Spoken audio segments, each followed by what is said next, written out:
Oh, someone playing a trick on the ant. I know this game. You leave some food out. There you go. Chow down, sir.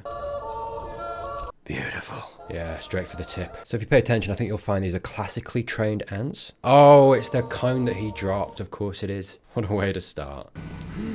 I don't know. Weird, isn't it? Almost this symbology. Sorry, there's no reason to say this at all particularly. It's just creative indulgence at this point. But this thing that Jimmy had, you know, so it's connected to him. It represents Jimmy to a certain extent. Getting consumed. Just interesting his kind of place in the show right now and how Jimmy really is getting consumed by Saul. Hello and welcome to another Better Call Saul Sunday. That's right, this week we are doing episode 3, the guide for this. Thank you for being here. Thank you for joining me. Let us see what it holds. Flamingo check!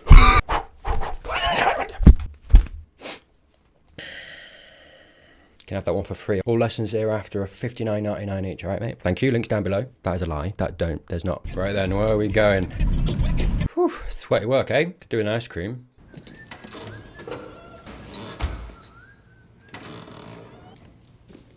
Really cool shot. Just the way that the light flickered on Jimmy's face. Just the setting, the placing of the shot. Because it's like all of those shots are on purpose, right? Because nowadays, quite often you would get, okay, you got to get one character from A to B. Sometimes it will just be, okay, they get in the car, cut, getting out of the car. If a piece of media goes to pains, puts the efforts to, it's what it's all about to a certain extent, right? I think film is more so a visual medium, right? They're obviously both visual mediums, but I think with TV, a lot of it is dialogue, whereas film, usually it's a higher budget as well. They can do fancier shots. They can make it more of kind of an art piece, right? I'm thinking of like The Revenant, if you've ever seen that, is very much just, it's very beautiful, not very dialogue heavy. It's very kind of, okay, beautiful shots. So, sorry, I mention it because stuff like that is very on purpose.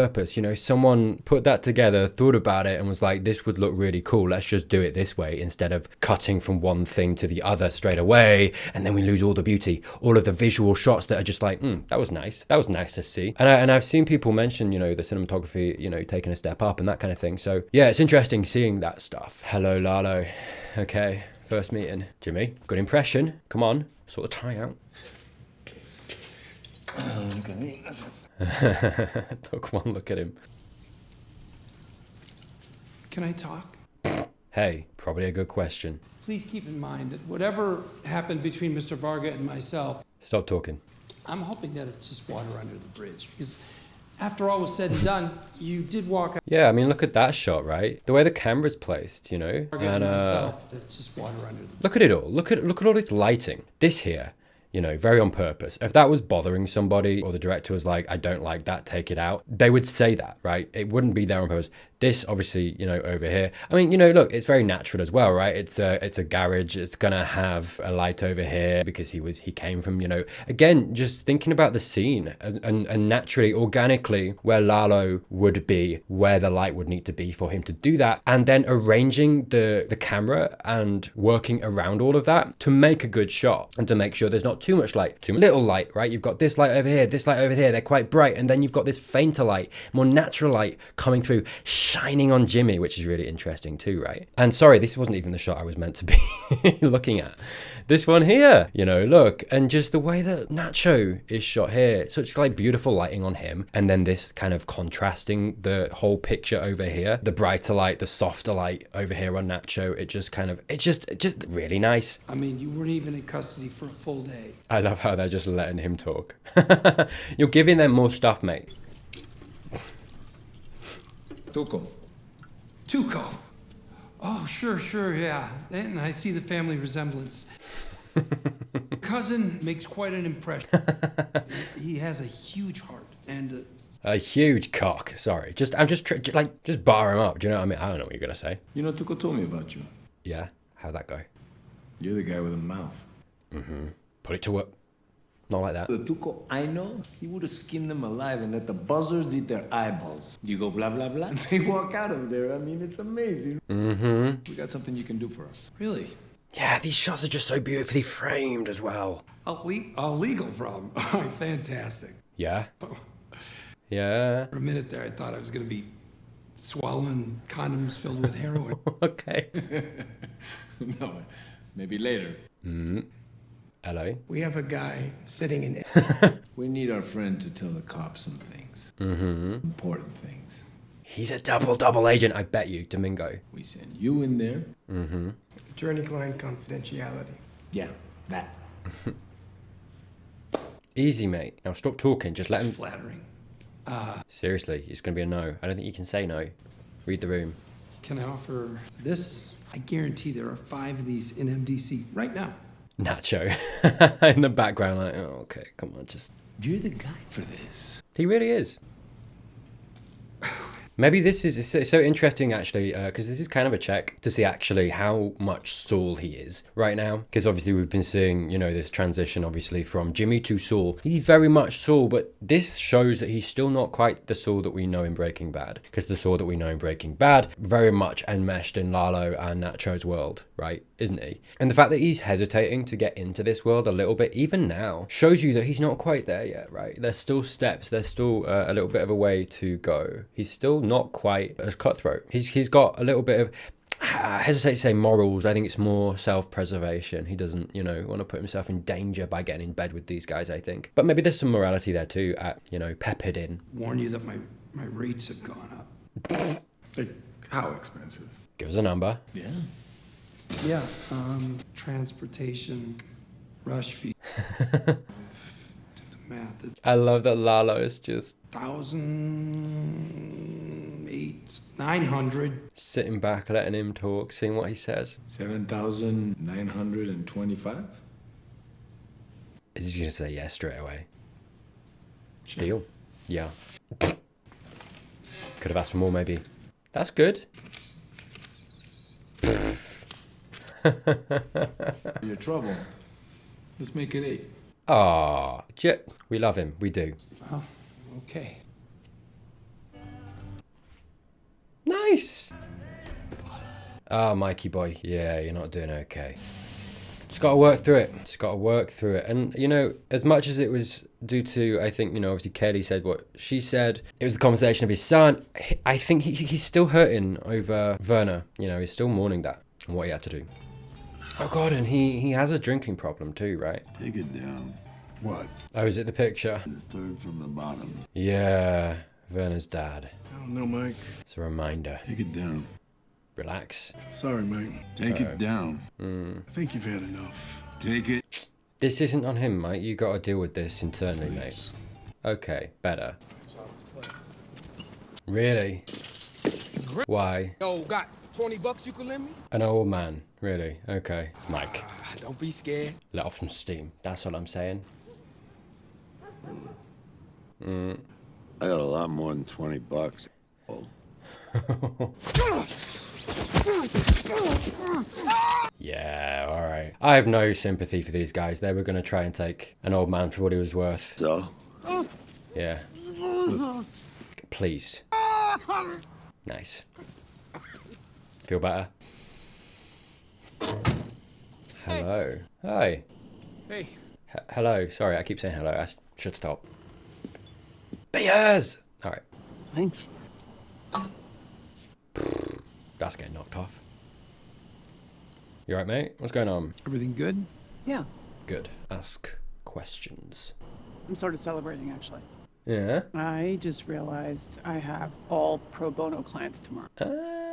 No Mesa Verde. You really do not want to deal with them, do you? Back on the bottle again. Not quite in focus, but still there. And she's still looking. Again, look at this shot. Look at the arrangement. Oh, I missed it. I'm so sorry. There's so much thought being put into it, you know. Even just look at this, the beautiful kind of, you know, different lighting and how it kind of comes through the bottle. I know it's a small thing, but it just, there's so much thought, you know, the placement of the camera. I don't necessarily know. It's going to be interesting to see the role of this bottle in, and that's an interesting thing to even find myself saying in this scene, because this bottle has clearly been set up to be there as some sort of function in this scene. You know, there's a lot of emphasis on it so far. It's still in this shot. It's still quite obvious, even though it's off focus, right? Obviously the focus is on Kim. She keeps looking at it. When Jimmy put it down, my attention went to it. It was very on purpose that he kind of put it there and your eye kind of follows it. Do you know what I mean? That's where the scene has kind of started. It's going to be interesting to see where that goes. So it's like the scene itself and what's happening in the scene is also being kind of visually complemented by the shots they are choosing to put together and how they're putting them together. But you know what? Financially speaking, Saul Goodman, Yeah. best day yet. Talk Kim? Come on. Good for Saul. Ah, the name. Of course, he said Saul Goodman. Yeah. Yeah, he detects that there's still a little bit of friction. You're prepped for tomorrow. Ah, and she's gone. Got him, Tiger. Grabs the bottle. Why? To get rid of it?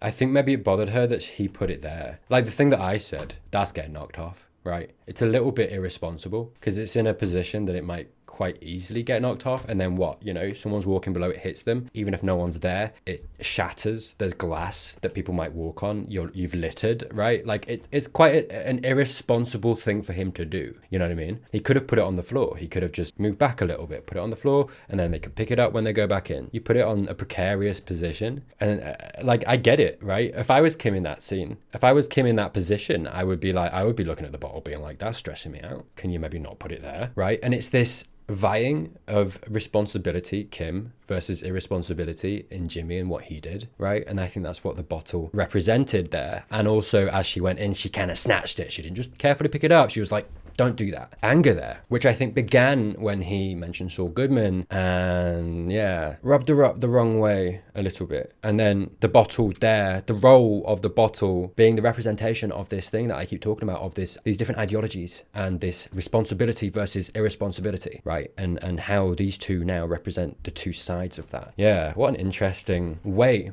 to represent that in the show, just with the use of a bottle. That's one way of doing it, yeah. Really? In the middle of a game? Oh, she did. Okay. What are you doing? I have to take it apart to clean it. Oh dear. I've been there, mate. That is a slippery slope. You gotta get that under control. Check this out. Nice. You're gonna need to put all of it out though, because you gotta start. Do you know what I mean? That's not how to do a puzzle.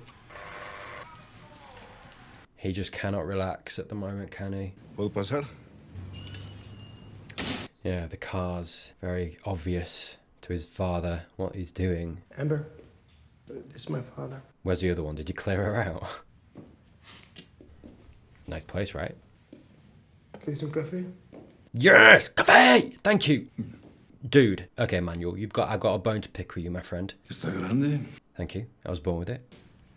Did you get me coffee anyway? Good. Good. Sorry. Consent is important, even with coffee. It's not hot coffee. Where's the stick? Nacho, mate. What are you doing? Gutiérrez me hizo una oferta para comprar el taller. Me ofreció mucho más de lo que vale. Retire. Nothing wrong with that, mate. Siempre pensé que el taller sería tuyo. I see. So you want to see if he wants it. Very sweet. Vas a trabajar 11 horas. That's a lot. Esto de tu vida. Yeah. Come on. Finalmente te podrías jubilar. Yeah. But he wants to give you a way out of this life. It's what he's pushing for. Fuiste tú, ¿verdad? ¿De qué hablas? Tú mandaste a Gutiérrez. Ah. Está ofreciendo es tuyo. No. Have we seen that? ¿Tú quieres huir? Dime que estoy equivocado. Sounds like something he could do. Entrégate a la policía. Enfrenta lo que has hecho. Yo no voy a huir. Okay, but also, you're getting on. 11-hour days, mate. Nice to meet you, young lady. Oh, very polite. Retire! I get it. It's to his mind, it's dirty money, isn't it? I asked you to handle it. It's not the time, all right? Feels like she's here for a reason, Kim. I reviewed your motion to dismiss and the state's one-page response. Your argument is well-reasoned. However, I'm denying the motion. Did Kim screw it a little bit? The thing of like the one-page thing. Did Kim write a whole thing? And did it annoy the judge? It's not like you're in the middle of a murder trial. This is just Kevin. Right. She's been more belligerent on this because she feels like she's almost offsetting Saul, I think. Almost maybe some of the only way that the relationship works in her head, because she sees where he's going. She sees that he's doing things not by the book, that he's this Saul, right, is this representation of all of that, and she knows that. And we've seen this clash of ideology, and we saw the bottle scene a minute ago, and I think to her mind she's almost got this thing of like I've mentioned this competition before, but this thing of, okay, I've got to make sure that I'm putting enough good in the world, doing enough good to offset the stuff that he's doing. And it's this belligerence here, right? And I think some of it is, you know, as well, this internal thing that she's got of Mesa Verde versus, you know, the pro bono stuff, I think very much exemplifies where her mind is at and how she wants to practice law. There's that going on too, but I think her and Saul stuff is added to that too, right? And I think her belligerence to want to do this and be happy and be celebrating as Jimmy came home that she had 2 full days of this is because it's not just necessarily just what she wants to do professionally, it's personal as well in the Saul and the competition between the two of them, I think. And she might not even be aware that she's doing that, but this internal feeling, right, driving her, and it's driving this belligerence here to want to stay here. Rich is like, this isn't a murder trial. Why are you there? What is this? You can't turn down Kevin's calls, right? And I think some of her motivation, I think that's where her motivation is rooted. Now, don't get me wrong. I respect your devotion to your pro bono clients, but it's not the most important thing. But Mesa Verde keeps the lights on. Yes. Can we agree on that? And probably the part of the reason that they took you on, like that he took you on. Once in a while, you have to give a little to get a little. Really not happy. Who the hell are you? Don't worry, kid. I'm nothing but good news for you. How are you at memorization? Whew. Cafe, good boy.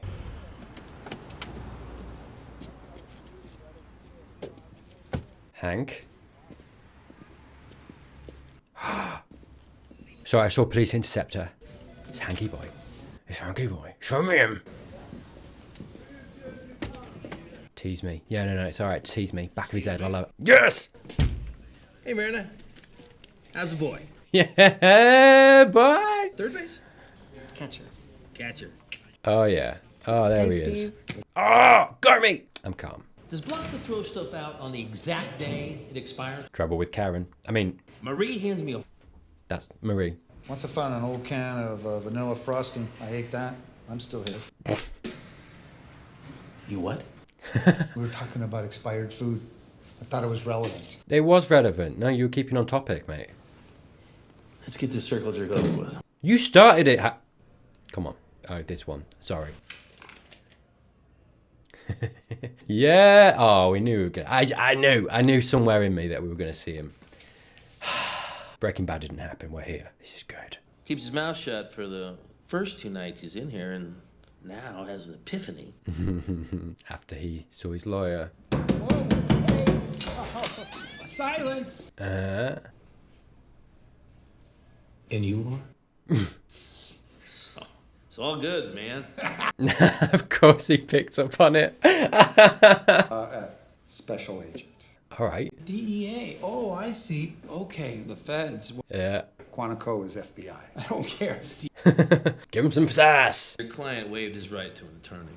Well, he most certainly did not. Yeah, I did. Zip it. Ah, No, he wants to talk to us. good plan. It was dropped on his head as a child. No, you don't. Yeah, I do. Sounds like he does. I mean, this absolves Saul. Come here. This is sorry, because this is part of the plan, right? They're trying to sell it because they need to install him as a mole, a double mole. Showing a heartbreaking lack of faith in his attorney. He insists on dealing, so let's talk turkey. You know what? We're not interested. I feel like my chain is being jerked, and not in a good way, if you know what I'm saying. He's on it. I called it good. You did. Hold on, guys. Wait a second. One second. We're doing it here. Guys, Oh, they're good. what if we say it's contingent? If his information leads to arrests. It's lovely seeing them all play together, isn't it? Because I don't know. I'm trying to think to Breaking Bad. I think Saul and Hank. I think maybe they had the odd scene together, but it's just nice seeing the old crew, you know, all back together, all playing off each other. It's cool. It's just cool. Start talking. All I know is that there are these 3 dead drops they run on Thursday nights. Hold on. What? You squeeze him out like a sponge, then you dump him. My client is not leaving here with a target on his back. It's interesting. I don't think them Hank and Gomi walking away from the table was part of the plan. And I think the only reason they did that was because they're sharp and they know what they're doing and they're good, right? And we also know that from Breaking Bad that they're good. And we saw Jimmy a minute ago looking at Hank. You know, we start again and, you know, it's like, right, okay, good, we're back. I don't know who picks it up. Talking. There are these 3 dead drops. Starts looking at them both, thinking, hold on. Yeah. And I think he's picking up that they're good. And the plan didn't quite necessarily go perfectly. And I think the reason for that is because these 2 guys are good. I think Saul identified that. And he's just looking out for Domingo here. Because I think he's right. They probably would have just gone back on their word and kicked Domingo out, and then the plan doesn't work, right? Because the whole point, I think, is to install him and get him in as a double agent, right? He ends up bleeding out in front of his mother's house. What? My client is not leaving here with a target on his back. And it's just fun. It's just fun because I feel like that exists, and this went the way it went because the show is demonstrating that Hank and Gomi are just good, and they can't fully necessarily be duped. But Saul's also good too. Fine. We'll take care of him. There we go. It looked like he got out because his lawyer's a genius. Win-win. He's not just anyone's CI either. You don't pass him around like a venereal disease. He's your personal CI.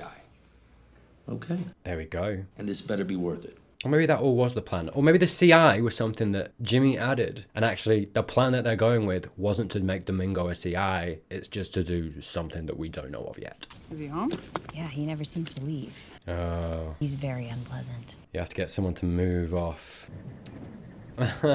Oh, this is a horrible picture, isn't it? Just let them live. Stop trying to build stuff. Stop trying to build more, you know. It's capitalism, right? More profit, more money at the expense of people, their lives, their freedom, right? This person clearly just wants to stay here. They have a life here. They're familiar with it and they want to keep that. There's nothing wrong with that, but they're being pushed out because they're the little guy. This exists because of capitalism. Something that runs through these shows, I've mentioned it before. It's always kind of there. There's this criticism, this commentary.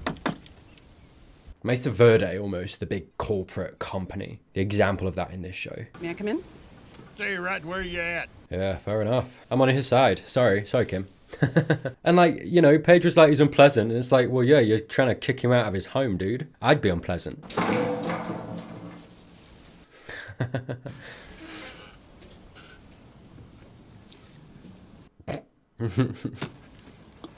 I do think Kim's going to get it done, though. You and your family have been here since 1974. So that's why. So of course he wants to stay. Lovely house, but you never actually owned the land it was on. It was leased to you by a local company. However, and I know this may be difficult to... Really? You found a loophole to get him off? Lease stipulates that the property owner can buy you out at any time. We do understand how inconvenient this must be. Inconvenience a word. Goodwill, Mesa Verde has just increased your buyout to $18,000. You could have done more than that. $1,000? That's still not That's that right. much. Nobody's ever explained it to me like that before. I like this guy. It's a lot of money. It's a lot of money, but they can afford more. But with that, I could buy a big old mansion and a swimming pool. Uh-huh. Mr. Ecker, we know Hey, it's do not me a enough favor, will you? I'm going to spread my legs out like this. So many rules and regulations to our freedom, isn't there? And it's like, it comes back to this thing of the law, and what is it there for? Because it's not often there to protect people, is it? It's there to be manipulated for the people with power, the people with money, so that they can keep getting what they want. You know, it's so often what I kind of come back to with Chuck, right? His law is sacrosanct. His law is, you know, the law is the law, whatever he used to say. And it's like, sure, but you're missing out so much nuance. So many ways in which that is applied to the real world that doesn't conform with any manifestation of positive morality. You give me a swift kick in the balls. You're soulless money grubbers. Yeah, they're entrenched in systems that force them to do this. I mean, the issue is the system. You know, someone like Kim, she's got no power. She's just doing her job, right? It's like, it's hard to kind of have a go at the people like Kim. right? It's hard to have a go at the Kims. The people in power, the governments that we have, need to do their best to try to offset this, to make things better, right? Because even, you know, someone like Kevin, he's just working within the system and getting as much as he can get, right? It's greedy, and you can absolutely judge him for that. You should judge him for that. But the only reason that he's allowed to do that is because of the systems that we have, the systems that we govern ourselves by, and capitalism is king. And I appreciate that government and legislation and passing things, and especially, you know, in various countries and the systems of government that we have as well, don't make it easy to do these things either, to overhaul these systems and make them better, you know, which is also an issue. How about we just discuss this? Civil. Adverse possession means... He's been pretty civil, considering, mate. I'll be honest with you. You made that argument in court, and the judge ruled against you. Really? You're the big gun. With a ponytail. All right. You're just like all the rest of them. She's not, though, and we know she's not. She doesn't want to be here. This is the point, and her characterization. This isn't who she wants to be. You go around throwing people out of their homes. Mm-hmm. You're one of those people that give a little money to charity every month. It makes them feel better. So you can make up for all the bad that you've done. Mm-hmm. It doesn't really do anything. Go to a soup kitchen once a year. That makes you feel a whole lot better about yourself. He's right. We do it all the time. And it's the thing that promotes apathy, right? There are so many things that promote apathy. I've talked about some of them before, but he's right. All of these things that we do to make ourselves feel better, which kind of means that the big problems don't get fixed. Right. And it's easy. It's easy as well, right? I don't blame people for that, because what can someone like me do, right? And it's dangerous to think that way too, because when it comes to, you know, in this country we're coming up to a general election, and I hear this a lot of like, well, my vote doesn't matter, it's just one vote. And it's like, yeah, but what do you think a vote is? It's individual votes coming together, right? And as much as you don't think it makes a difference, one vote can. So I get it. And, you know, the stuff that I'm talking about, right, I'm probably never going to be able to do anything actively against it. We've all got to come together. We all do. And that starts with changing hearts and minds, with educating people, with making people more aware of this, right? And so over time, we get a greater collective of people that are more aware, more critical in the way that they think about this stuff. And then suddenly you have more people that are willing to vote to change things, which we don't have right now. So, you know, I do, like, for example, like I get a lot of flack a lot of the time talking about stuff, but that's maybe a little bit more political, right? And it's like, well, of course I'm going to, because media is political. As much as people try to deny this all the time, and they do, there's always been politics in media, even if you haven't noticed it. I think quite often when things have aligned with certain people's politics, they don't detect it because it's like, well, that's normal to me, right? That's what I think, so I don't notice it because that's my normal. But whether there are politics in a show or not on purpose written into it, you can detect certain politics based on the way that characters are written, the choice of words, the choice of representation of certain things as well. And sure, you can get, you know, media that has politics in that is a little bit more on the nose, and I think that's what a lot of people have a problem with too, and, you know, that's kind of a fair criticism in certain respects. Sometimes it pays to be more obvious as well, right? Because I think a lot of people, like I say, don't necessarily notice unless it's right in their face, so it's like you got to walk that line. But that's why I talk about it, because that's the only thing that I can do, right? Talk about it, try and persuade people, try and point something out so that someone else might be like, oh, I'd never thought about it that way, let me look that up. And then suddenly they get interested, and it's like they look at more things, and then when some, you know, they live their life, 2 years go by, and then something happens in the world, and it's like, hang on, that's not okay. Why is that the way things are? And then, you know, another 3 years pass, maybe there's other incidences, and suddenly that person maybe has changed, and they are thinking more about this stuff, and then they vote differently when it comes to an election or whatever it might be. I mean, you know, look, we work in these systems, and to a certain extent, you know, the voting systems that we have, the election systems that we have are working against us as well, right? There's a lot going on. But I do truly think that community matters. Talking to each other matters. Talking about this stuff matters. Being more aware of it matters, because if you're not aware of something, you can't fix it. And so it's beautiful having this stuff, you know, because it makes people think, you know, and it's difficult sometimes because, you know, you have so many politically motivated film or TV. You have something like The Hunger Games, which is like a scene for scene allegory of what we're kind of getting in the modern world today in regard to the Western world and its behavior when there is a genocide going on currently in Gaza and the Palestinians are being killed, right? And so many people don't care. And we had stuff like the Met Gala not long ago, and you had people in these fanciful dresses, and it's this dystopian thing of that's happening while the other thing is happening, and it's like, How do we not see? And so it's like, I do think a lot of people go to see the Hunger Games and they're on the side of Katniss Everdeen, and yet in the real world they're not on the side of the innocent Palestinians being killed right now, and they're paying more attention and getting more angry. Something that happened recently in this country, Stonehenge just got a bunch of paint thrown over it and people were up in arms, and it's like, you're up in arms about that but not about the fact that our consumption and our greed for oil is contributing to the death of the planet. But you're choosing to focus on that thing over there that's not that important. This paint that's just going to get washed off these 5,000-year-old rocks. They've been here for thousands of years. They'll be fine. What's not going to be fine? The planet. Do you know what I mean? It's all of these issues. So it's frustrating. So I'm talking about this stuff, and you know, a counterpoint to it is it's important to have that stuff in film and TV, but so often so many people see it and they get it, right? And they're on the side of the people they should be. But when stuff like that happens in the real world, they're not on the right side, or they don't realize, you know, it doesn't translate to them in the same way in the real world as it does through film and TV. And that's what we got to fix. And I get it. Film and TV, it's a curated story meant to show you something. And the real world, as much as it's obvious to a lot of people, you know, some of the things that are happening and where our perception should be, where our focus should be, is obvious to a lot of people. To others, it's not. And it's harder perhaps to work out if you're not being fed the story as you should be, which feeds into the news cycle. And I've talked enough, but I don't know, man. We've got like our main news corporations are privately owned, and which influences the news that we get, which means that we're not always being told the stories that we should be either. There's a lot going on, and you got to be aware of a lot of it, and it's impossible to be aware of all of it sometimes and also live a life in the hard systems that we have. So it's like, it's as much as I'm talking about it, it's like, I don't necessarily blame people for not being able to pay attention, not having the time or the energy. It'd be better if we all did. But with that, I'll end. I've talked for a while, but this is important. I love this guy, and I love that it's in the show. I do. I don't know how in the world you sleep at night. Conversely, though, he doesn't quite know everything about her. And he is wrong about some of it. Yeah. Listen to me. You do not get to make up your own rules. No one is mistreating you here. We were trying to meet you halfway. Well, that's over. Wow. The $18,000, it's off the table. Hardball.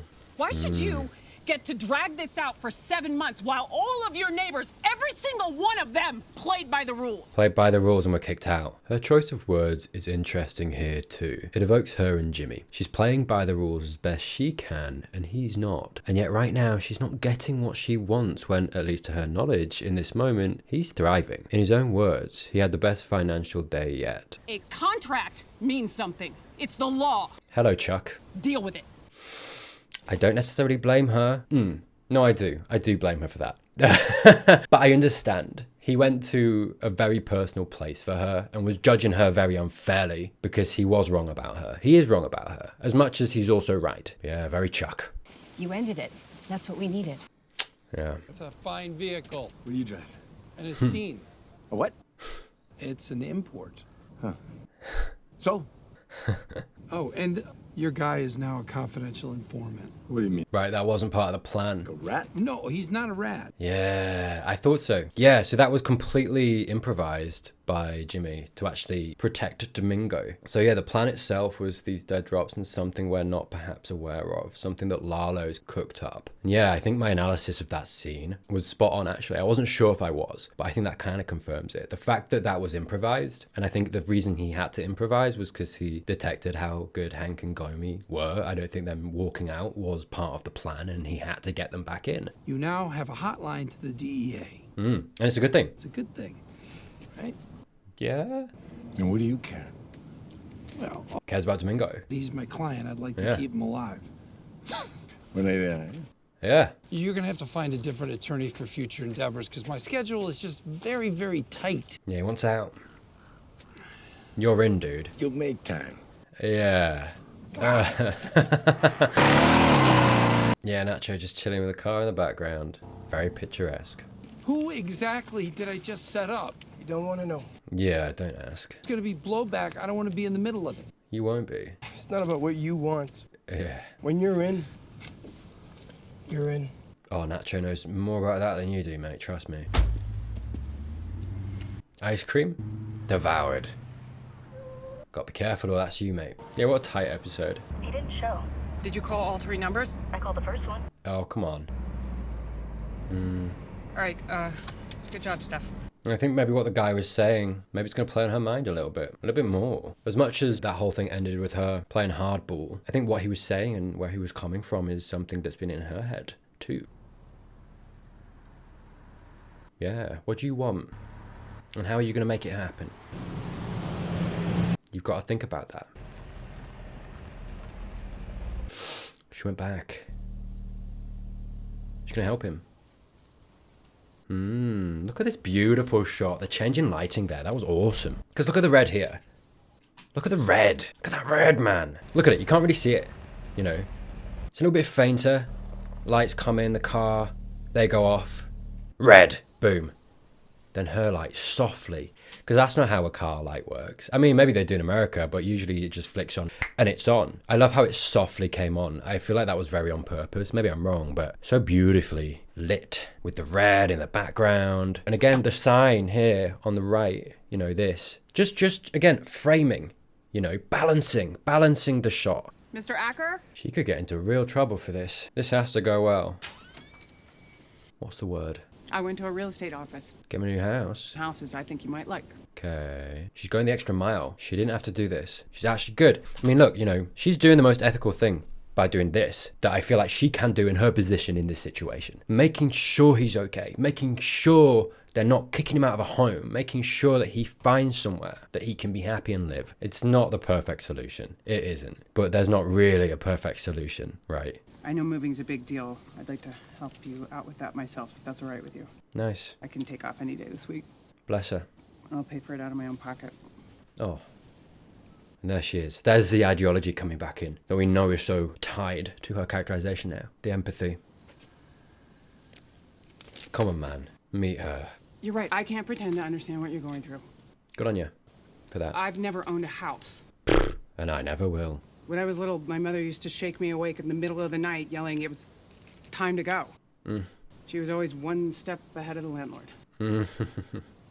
I'd throw my things in a cardboard box and run outside in my pajamas. Look at this community. This is what I mean. It was so cold. She's suddenly a human in his eyes, not a suit. And I mean, if there's one thing that you take away from everything that I said before, and even if you don't agree, let this be the lesson. Even within all these systems and how hard it is and how unfair it is, let's all just reach out a hand and help each other. Because we don't have to be in it alone, right? So often we are, but we don't have to be. You can be that for someone if you can, if you have the time, the space, the inclination, help, right? We should all come together, even if it's just in this smaller way. You'll say anything. I understand his cynicism, but that's what the systems that we're entrenched in have done to him. I don't blame him for not believing her. You know, and it's sad, isn't it, that human kindness that Kim's showing here, the ethicalness of beautiful lighting, by the way, on her face. When we start to turn away each other, when we start to turn away that level of kindness that Kim has shown here, that's not okay either. I'm not blaming this guy. I'm blaming, again, the systems that we live in that make us that way, that make us cynical. It's sad that we're pushed there. That was a good effort, mate. Well done. Put it away. You want to leave the money for the feds? Well, this is tense. The dead drops remain. I do love all the shots in cars. Reversal of position. I love all the symmetry in this episode. Just that, you know. We got earlier in the episode Jimmy coming in, her on the balcony. We had the ants at the start, ants at the end. Rough day. Nice.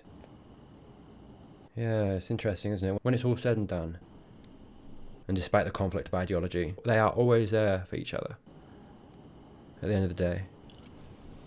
Beautiful. Look at the backlight, the yellow. Come on. Come on, man.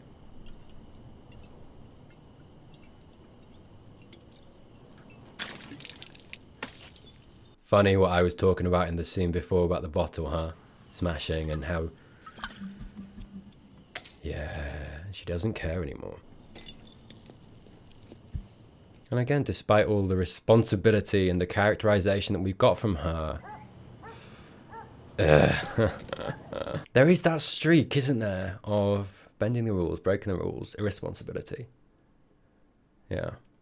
What a cool episode. Really like that. Yeah, I've waffled on enough. I think I've said everything I want to say too. So I'm going to end it there. Thank you so much for watching. That was episode 3. The guy for this, I will say so far, season 5, I do feel like is so much more packed. I feel like the way that it ended, the finale, and how packed that was, I feel like that has continued. It feels like so much more is happening as opposed to, you know, I've talked about last season being this thing of this transitional period. And season 5 is like, we're here now. We're seeing the kind of result of all this, and we're seeing how it's playing out. As we get closer and closer as well to Breaking Bad and the ending of this show, yeah, things seem a lot more serious. There's a lot more happening. I don't know. The episodes just feel a lot more packed, even though they were packed before. You know what I'm saying? Maybe you know what I'm saying, maybe you don't. Maybe that makes no sense, but that's just the feeling I'm getting. But anyway, that is it. Thank you so much for watching. If this is your first time watching Better Call Saul Sunday, please do subscribe down below if you're not already. Links in the description if you'd like to support me further. I've got early access on my Patreon and YouTube memberships on tier 2 if you are interested. Hankering for the next one, go have a look on my channel page and it'll show you what's available there. Just have a quick look if you're interested. Everything on my early access will be on YouTube for free at some point, so if not, feel free to wait. Thank you as always to those who do support me. Just genuinely thank you so much. It makes all the difference in the world, so thank you. Please do consider watching any of these videos right here to keep the hype train rolling. But that is it from me. More Better Call Saul coming soon. I hope you're well. I hope you have a great day, and I'll see you soon.